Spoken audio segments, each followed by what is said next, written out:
Lord, maraming salamat po sa gabay na binigay niyo po sa amin ngayong araw. At ligtas kami nakarating sa silid-aralang ito. Nawa, marami kami matutunan sa natalakayin naming aralin at bigyan mo po ng kalakasan ng bawat isa sa amin upang magbigay ng aktibong partisipasyon po sa magiging talakayan ngayong araw. Maraming salamat po in Jesus' name. Amen. Maraming salamat, Aida. Kaya class, magandang umaga. Magandang umaga rin po. Bago kayo tuluyang magsiupo, ay makitingin muna ang ilalim ng inyong mga upuan kung may kalat. At kung wala naman, ay maaari na kayo umupo ng maayos. Lori, may liban ba ngayong araw? Pinagagala ko kung sabihin ng nawala kong iban sa akin. Maraming salamat. Tinagagala ko rin na kompleto tayo ngayong araw. Ngayon, class, ipapaalala ko lamang sa inyo na meron tayong panuntunan sa klase. Pakibasa nga, class. Panuntunan sa klase. Pananatiling malinis ang kapaligiran.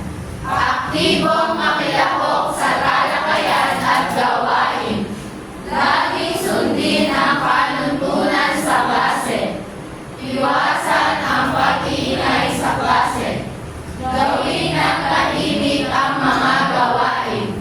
Igalang ang guro at kamag-aral. Disiplina sa lahat ng oras. Malinaw ba ang ating panuntunan, class? Opo!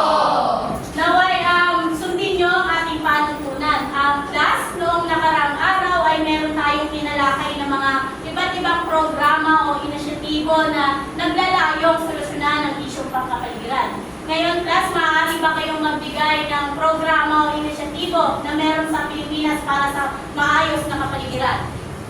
Rumi? Wala pong maisip. Rory? Ano po, green out driver, mga coastal green out driver sa mga malalaki sa coastal area. Meron pa ba? Mary Jane? Tree planting. And Geraldine? Waste segregation. Maraming salamat. Alam mo, ang inyong mga kasagutan ay nangangahulugan na nauunawaan at naaalala niyo pa ang ating aralin noong nakaraang araw. Ngayon, bago tayo tumungo sa ating panibagong gawain at panibagong aralin, ay magkakaroon muna tayo ng isang gawain na tatawagin natin. Ano ito? Pakibasa nga ng isa sa inyo ang ating panunong, class. Magpapatugtog ang guro ng isang musika para pumili ng tatlong sasagot. Ang pipili ay i-analisa ng mabuti ang larawan na pinakita ng guro. Malinaw ba ang ating panunong, class? Kung ganun ay meron ako ditong bola na inyong gagamitin para pagbasa-basahan. At kapag tumugtog na ang musika na aking ipi-play ay ipagpapasa-pasa nyo ito sa inyong mga kaklase.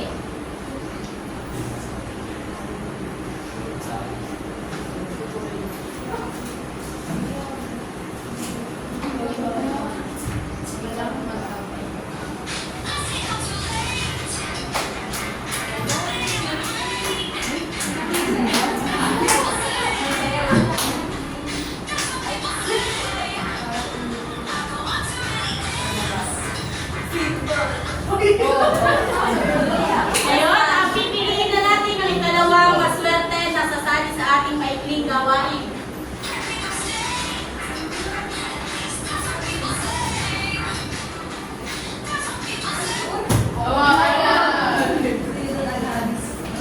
At para naman sa ikatlo,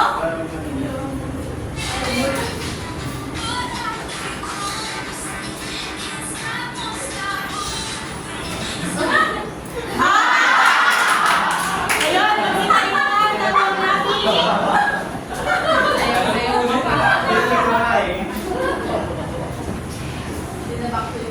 Anong nakikita niyo sa larawan? Anong napapansin niyo? Ang napapansin ko po ay nakasakal po.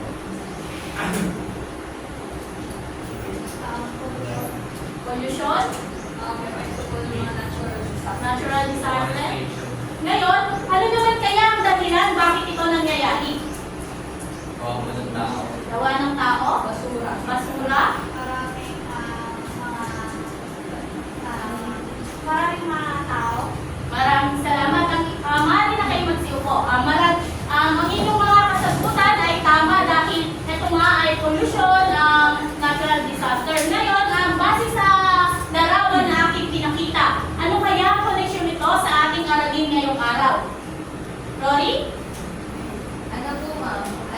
yung aralin po natin sa araw na to is about pagpuprotekta po sa environment. Maraming salamat at dahil dyan ay narito ang ating pamagat ng aralin. Makibasa nga, class? Top-down approach at bottom-up approach. Plus, may mga pagkakataon na ang gobyerno mismo ang gumagawa ng paraan para solusyonan ang isyong pangkapaligiran. Ngunit may mga pagkakataon din na ang mamamayan mismo ang gumagawa ng hakbang. Ngayon, para sa ating aralin ngayong araw, ay hahatiin ko ang klase sa dalawang grupo. Ito ang unang grupo at ito ang ikalawang grupo. Ang bawat grupo ay bibigyan ko ng tig-isang envelope na naglalaman ng informasyon. At kayo ay pipili ng isang representative. Ang representative na inyong mapipili ay ang magpapaliwanag sa harapan. Pakibasa nga ng isa sa inyo ang ating panuto, class. Jana? Sa katapusan.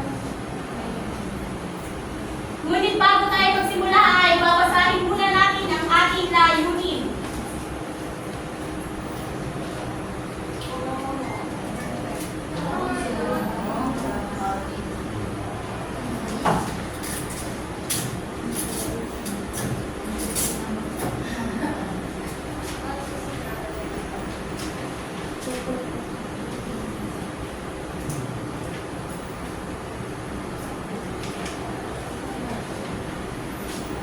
Makibasa nga, class, ang ating layunin.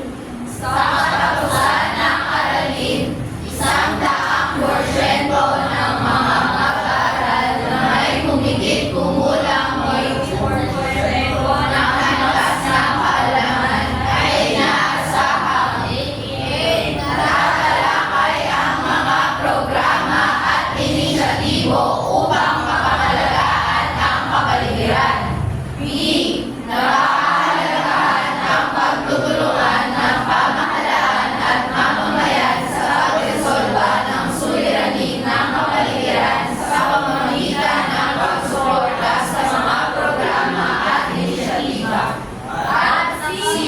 Nakabubuo ng isang maikling presentasyon kung saan ay papakita ang aplikasyon ng top-down approach at bottom-up approach sa isang isyong pangkapaligiran. Malinaw ba ang ating layunin, class? Opo! Ganon ay tutungo na tayo sa ating pangkatang gawain. Makibasa nga ng isa sa inyo ang ating panutot. Jana? Ang bawat grupo ay bibigyan ng paksa. Unang grupo, top-down approach. Pangalawang grupo, bottom-up approach. Ang bawat grupo ay bibigyan lamang ng 5 minuto para gawin ang pangkatang gawain. Pagkatapos ng 5 minuto ay sisimulan ang presentasyon. Siguraduhin na malinaw ang pagpapahayag ng informasyon. Malinaw ba ang ating panuto, class? Opo! Ganon ay narito ang ating pamantayan. Ang ating pamantayan ay may nilalaman, kooperasyon at kaangkupan. At para sa ating pointing system, meron tayong 5 puntos para sa napakahusay, 4 na puntos para sa mahusay, at 3 puntos para sa katamtaman. At para sa 5 puntos, meron tayong kumpleto at makatotohanan ng nilalaman. Lahat ng miyembro ng grupo ay nakikilahok sa gawain. Tunay ang mga impormasyon na nabanggit. At para sa 4 na puntos, may 2 kulang sa nilalaman ngunit makatotohanan. May 2 miyembro sa grupo ay hindi nakikilahok sa gawain at hindi gaanong tunay ang impormasyon na nabanggit. Ngayon, para sa ating 3 puntos, may 3 o 4 na kulang sa nilalaman. May 3 o 4 na miyembro sa grupo ay hindi nakikilahok sa gawain at hindi tunay na ang impormasyon na nabanggit. Malinaw ba ang ating pamantayan, class? Kung gano'n ay maaari na tayong magsimula para sa ating gawain.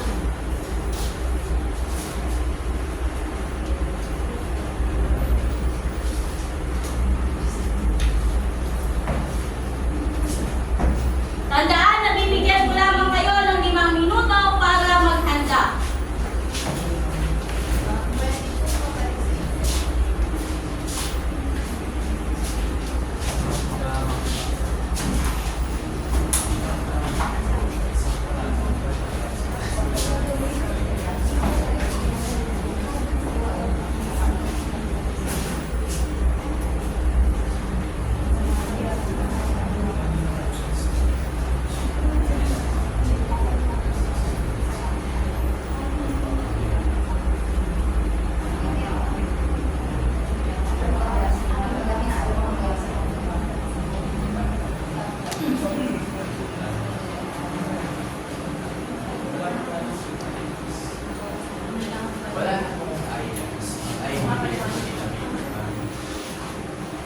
Paliwanag lang po. Oo, paliwanag na.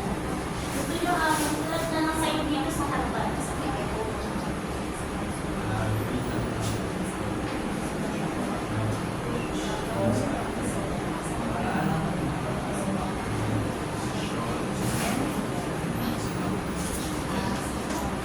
Yun, yung kapwa ng coach, yung decision, yung magaling decision, magagaling sa tao. Top down, mula sa akin, mula sa kapit, yung mag-design. Karaniwan yun sa pamahalaan.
Last, meron na lang naman kayong 2 minuto para maghanda.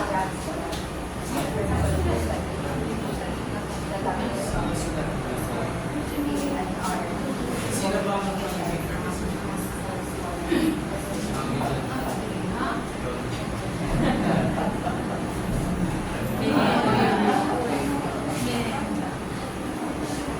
isa lang po yung nagkasapatid mo. Kaya mo naman.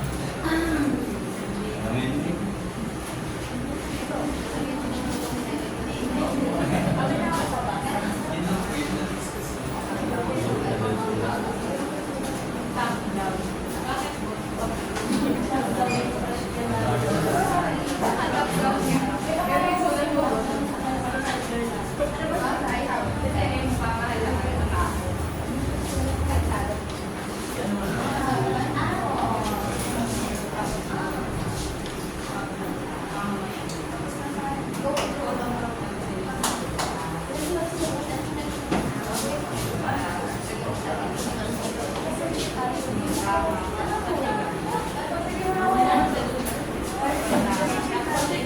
na-discuss.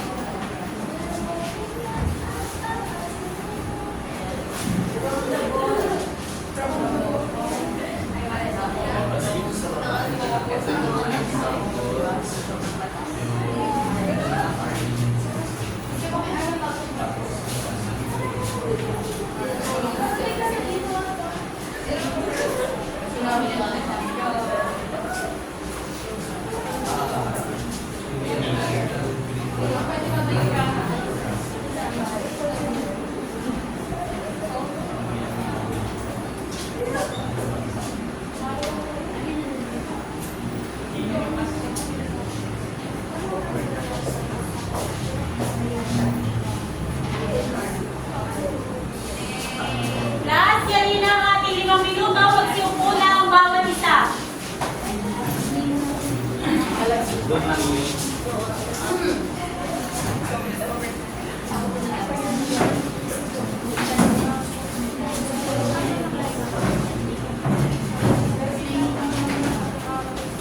Ngayon ay sisimulan na ng unang grupo ang kanilang presentasyon.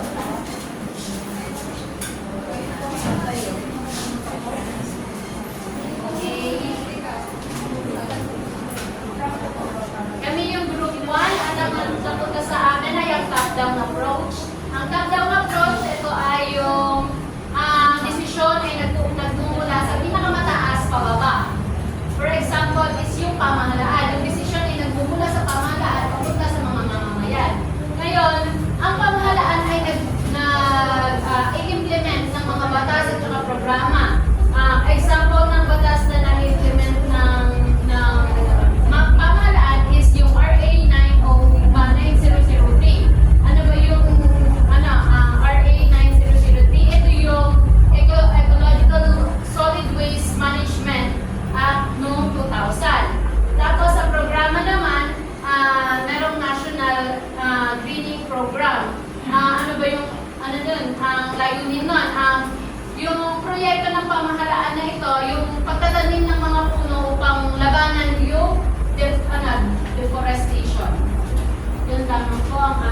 inisyatibo or yung nang hanap or nagbigay ng problema is di mamamayan. Kumbaga sa kanila nang gagaling kung ano ba talaga yung problema na meron sa lipunan. And then after that, gagawa sila ng initiatives and then itataas nila ito sa mga government or institution. Like for example, sa Bagak, yung mga scholar, ang ginawa nila is coastal cleanup kung saan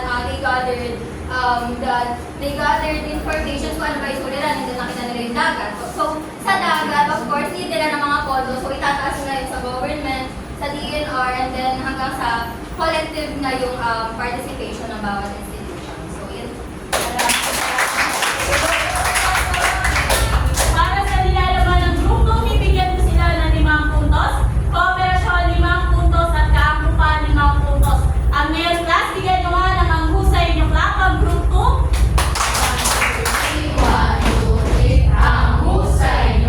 Maraming salamat class. Ngayon, base sa kanilang presentasyon, ano nga ulit ang ibig sabihin ng bottom-up approach? Ayla? Yung bottom-up approach po, nagsisimula yung action sa mga mamamayan kasi sila yung may direct contact sa mga environmental problems na kung saan dinudulog nila po to sa mga mas mataas na institution tulad ng DNR or yung mga government LGUs para mas mabigyan ng angkop at legal na solusyon yung mga problema na nakaharap. Maraming salamat. Ngayon, para sa aking karagdagang katanungan, alin sa dalawang approach ang mas epektibo sa paglutas ng mga suliraning pangkapaligiran? Ipaliwanag. Rory? Yung for me po yung bottom-up approach. Kasi sa grassroots naman po talaga dapat nagmumula yung problema. Since sila po yung may direct contact dun sa mga issue po na kinakaharap nila. Mahusay ano? May mga katanungan pa ba kayo, class? Wala na po. Kung gano'n, ay tutungo na tayo sa ating panibagong gawain kung saan hatiin ko ang klase sa 3 grupo. Ito ang Group 1, ito ang Group 2, at sa Group 1 kasama ito at ang Group 3 ay ito. Ngayon class, ang bawat isa sa inyo ay iisip o gagawa ng isang issue, programa o inisyatibo na naglalayong solusyonan ng isyong pangkapaligiran. Paliwanag, makibasa nga ang panuto ng ating gawain. Julia? Hatiin ang klase sa 3 grupo. Bawat grupo ay mag-isip at gagawa ng isang programa o inisyatibo na makakatulong sa paglutas ng isang isyong pangkapaligiran. Isaalang-alang ang mga sumusunod sa paggawa ng programa. Ano ang isyong pangkapaligiran na nais tugunan? Paano isasagawa ang ginawang programa o inisyatibo? Ano ang magiging benepisyo nito sa komunidad at kapaligiran? Ang bawat grupo ay bibigyan lamang ng 5 minuto para gawin ang pangkatang gawain. Pagkatapos, ihahanda ng bawat grupo ang presentasyon at ipapaliwanag sa klase ang ginawang programa o inisyatibo. Malinaw ba ang ating panuto class? Kung gano'n ay makibasa nga ng isa sa inyo ang ating pamantayan.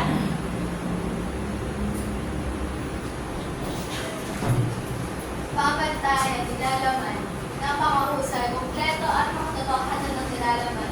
Mahusay, may 2 kulang sa nilalaman ngunit makatotohanan. Katamtaman, may 3, 4 na kulang sa nilalaman. Kooperasyon, napakahusay. Lahat ng miyembro ng grupo ay nakikilahok sa gawain. Mahusay, may 2 miyembro sa grupo ay hindi nakikilahok sa gawain. Katamtaman, may 3, 4 na miyembro sa grupo ay hindi nakikilahok sa gawain. Kaangkupan, ang ginawang programa o inisyatibo sa napiling isyong pangkapaligiran. Mahusay, hindi gaano angkop ang ginawang programa o inisyatibo sa napiling isyong pangkapaligiran. Katamtaman, hindi angkop ang ginawang programa o inisyatibo sa napiling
Last 1 minute na lang.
Last, meron na naman kayong 30 seconds para sa paghahanda.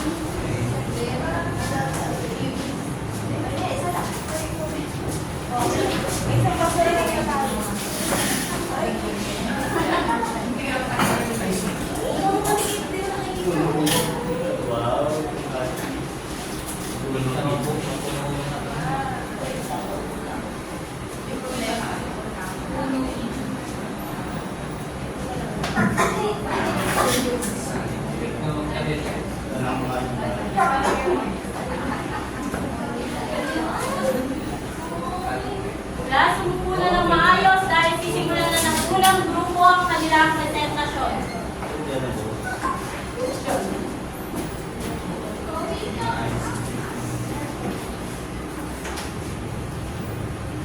Para po sa grupo at ang naisip namin na ano ba yung problema, i-contextualize namin dito sa BC. So, maraming kalat, maraming basura ng kalat. At ang nabili namin ay yung waste segregation. Paano namin ito isasagawa? Ma-ensure namin, i-ensure yung waste bins. Kasi, di ba, unang-unang problema kung bakit hindi nasasagawa yung waste segregation dahil kulang yung pinoprovide na waste na trash bins. Kumbaga, may segregation nga pero isa lang yung trash bins na binibigay kaya doon lang din lahat nalalagay. Ngayon, meron ng trash bins. I-inform naman namin yung students kung saan magkakaroon ng seminars o kaya may room-to-room visits para naman magkaroon sila ng kaalaman at saka maging aware sila dito sa waste segregation. Next is give incentive sa mga students na parang makalat yung mga susunod sa waste segregation program na ito ay magkakaroon ng incentive kung saan magiging po ito para magpatuloy at para kumalat yung initiative na maging aware lahat ng students, mag-participate lahat ng students kasi nga may binibigay na incentive. Next is monitoring. So, provided na ang being informed ng students meron ng incentives, kailangan lang natin na-monitor kung nagagawa ba yung program o yung initiative na ito. Ngayon, paano ito magiging feasible? Pwede namin itong i-endorse sa NSDP kung saan ipopropose namin ito at sila yung mag-i-implement, fully implement ng program na ito. Para sa nilalaman ng Group 1, bibigyan ko sila ng 5 puntos, kooperasyon 5 puntos, at kaangkupan 5 puntos. Ang class, bigyan nyo nga ng ang husay nuklap ang Group 1, ngunit bago yan ay may panibago tayong versyon ng ang husay nuklap. Ganito lamang siya. 1, 2, 3, 1, 2, 3, ang husay nyo. Okay ba, class? Kung gano'n, ay bigyan nyo nga ng ang husay nuklap ang Group 1. Sige lang.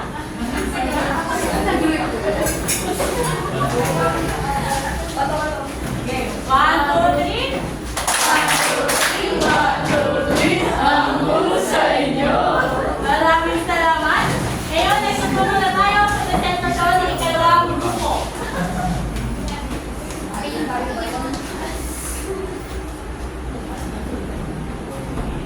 So, good afternoon. Naisip po namin na initiative is punuin since ang ating isa sa mga problema sa community natin, hindi lang dito sa Pilipinas, but across the globe is the deforestation. Naisip po namin ang initiative na punuin kung saan yung mga e-waste or mga kahit anong like bote o yung e-waste na sinasabi ni Aika basta meron yung dito, yung explanation dito. So, parang siyang machine. Familiar ba kayo sa Eric? Yung search? search and May, bawat search ko kasi doon, may kaakibat na puno. So, inspired yung program or initiative namin regarding doon. Kumbaga dito, machine siya. So, nakasegregate yung mga waste na like yung bote, tapos dito yung mga e-waste, yung mga electronics, yung sira yung charger. Tapos, once na mapuno yun, magkakaroon ng coins kung saan iyon mako-convert siya sa mga seeds na pwede naming itanim kapag nakakuha kami ng mga specific areas kung saan ilalaan yung mga seeds na yun. so, kapag napalaganap na natin sa unti-unti yan, syempre ipaparating na natin yan sa mga nakakataas para mas ma-spread pa yung awareness and yung punuin. Ano yung magiging epekto niya sa lipunan? Of course, environmental healing. Kasi tulad ng mga nagbibigay ng puno sa mundo, nag-heal niya yung ozone layer, naiiwasan natin yung labis na epekto ng baha, at napakarami mga iba. So, ayun po yung tunay. Maraming salamat. Para sa nilalaman ng Group 2, bibigyan ko sila ng 5 puntos, kooperasyon 5 puntos, at kaangkupan 5 puntos. Ngayon, class, bigyan nyo nga ng ang husay nyo clap ang Group 2. 1, 2, 3, 1, 2, 3, ang husay nyo. Maraming salamat. Ngayon, para sa presentasyon ng ikatlong grupo.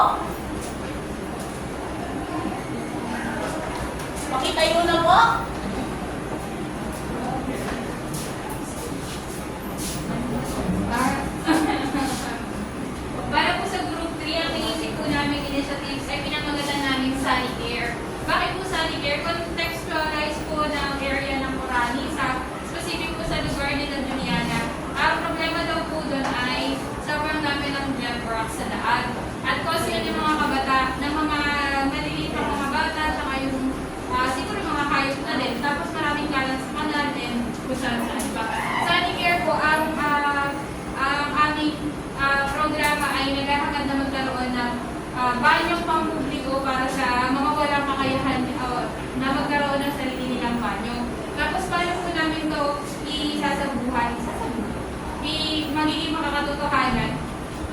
Ilalapit po namin ito sa mga NGOs, tsaka sa mga government na pwede po mag-sponsor dyan, sa kanya.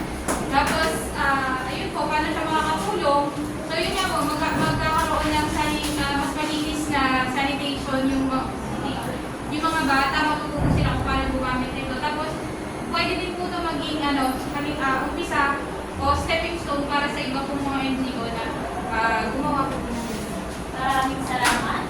Para sa nilalaman ng Group 3, bibigyan ko sila ng 5 puntos, kooperasyon 5 puntos, at kaangkupan 5 puntos. Ngayon, class, bigyan nyo nga ng ang husay ng labang Group 3. Salamat. Kita nyo bilang isang mag-aaral o parte ng mamayan ay kaya nyo nang umisip o gumawa ng isang programa o inisyatibo para masolusyonan ang isyong pangkapaligiran. May mga katanungan pa ba kayo, class? Pagkatapos ng ating gawain, ang bawat isa sa inyo ay kumuha ng isang 1-cup sheet of paper para sa ating panibagong gawain. Natatawagin natin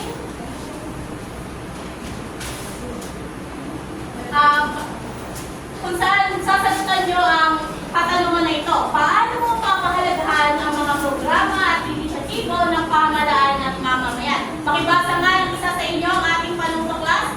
Geraldine? Sumulat ng isang maiging salaysay na sinasagot ang tanong na paano mo mapapahalagahan ang mga programa at inisyatibo ng pamahalaan at mamamayan. Ang salaysay ay binubuo ng 5 pangungusap lamang na ipapasa ang gawa sa guro. Bubunutin ng guro ang 2 mag-aaral na magbabahagi at magpapaliwanag ng kanilang ginawa sa harapan. Malinaw ba ang ating panuto, class? Oo! Ganoon ay narito ang ating pamantayan. Pakibasa nga, Ken. Pamantayan. Kilala ba? Napakahusay. Napakalinaw at galetita ang mensahe. Malinaw ang mensahe. Ang tamtaman, hindi gaano malinaw ang mensahe. Pamantayan. Pagka makatotohanan, napakahusay, makakatotohanan ang ginawang mensahe. Mahusay, hindi gaano makatotohanan ang ginawang mensahe. Kalagsaman, walang katotohanan ang ginawang mensahe. Malinaw ba, class? Oo! Ganoon ay maaari na kayo magsimula at tandaan na bibigyan ko lamang kayo ng 3 minuto para gawin ito. Pabalik na ako sa kailang.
minuto na lang kayo para gawin ang ating gawain.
Salaysay. Aina B. Cotelo.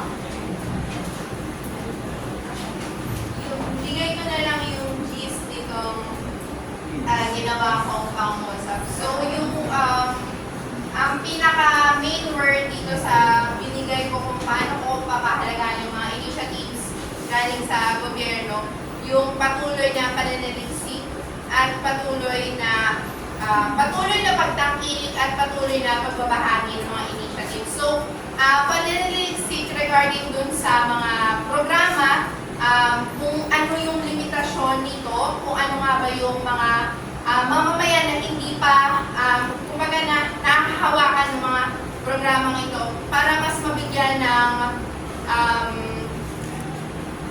kahit na estudyante makapagbigay ng suggestion or na makakapag-improve doon sa initiative or programa ng mga nasa taas. Patuloy na pagtangkilik, of course, para ma-achieve natin yung goal ng layon or yung goal ng programang binaba sa atin, kailangan natin tugunan yung responsibilidad natin bilang mamamayan, bilang estudyante para magkaroon ng patuloy na pakikibahagi, magkaroon ng collective participation. Maraming salamat. Bilang isang mag-aaral na, ay naipapahayag mo ang iyong pagpapahalaga sa programa at inisyatibo na meron ng pamahalaan at mamayan. At para naman sa ating ikalawang maswerte ay si Rory Aldrich. So, ayun, ako naman, bilang estudyante, mapapahalagahan ko yung mga inisyatibo ng pamahalaan is pakikiisa sa mga inisyatibo na yun. And then yung goal is of course to sustain the natural environment na meron tayo for nature. Mahusay, no? Ang lahat sa inyo ay nakikita ko na naipapahayag nyo ang pagpapahalaga nyo para sa programa at inisyatibo ng pamahalaan at mamayan. May mga katanungan pa ba kayo, class? Wala na po! Kung gano'n ay para malaan ko kung may natutunan talaga kayo ay ano nga uli ang kahulugan ng top-down approach at bottom-up approach? Mary Jane?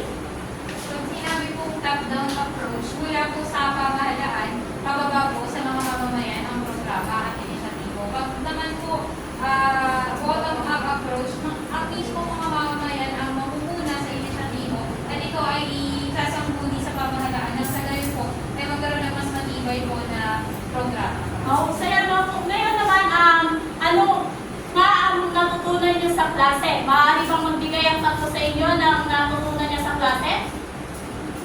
Hazel? Natutunan ko po na magkaroon tayo ng katulad sa ay kabilang sa mamamayan, kailangan po natin maging active participant sa mga programa na binibigay ng pamahalaan or nagmula sa mga mababang mga organisasyon ng mga tao para upang masolusyonan po natin ang pagkakasay na maayos yung mga problema na tayo rin mismo yung harap. Maraming salamat. Ngayon ikaw naman, Julius? Tutunan ko rin dahil yung sinabi ni Miss Aika or ni Aika kanina sa kanyang pangumuha 5 sentences na sanay-sanay, no? Natutunan ko na dapat manaliksik rin tayo, hindi lang tayo basta sumunod. No? Alamin din natin kung tama ba yung ginagawa ng gobyerno or effective ba yung ginagawa ng programa ng gobyerno na yun bago tayo makisa. Ngayon, para naman sa huling magbabahagi ng kanyang natutunan, Aryan? Equal participation para sa lahat. Hindi lang po sa mga mamamayan, kundi pati sa gobyerno na namamalakad sa mga solusyon, sa mga inisyatibo na ginagawa sa kanila. Napakahalaga po ng ugnayan between the leaders and the followers. So, ayun po. Maraming salamat na to. Ang inyong mga kasagutan ay nangangahulugan na nauunawaan nyo ng maayos ang ating aralin ngayong araw. At dahil dyan, dito na nagtatapos ang ating panibagong gawain. Plus, palakpakan nyo ang inyong mga sarili para sa aktibong partisipasyon.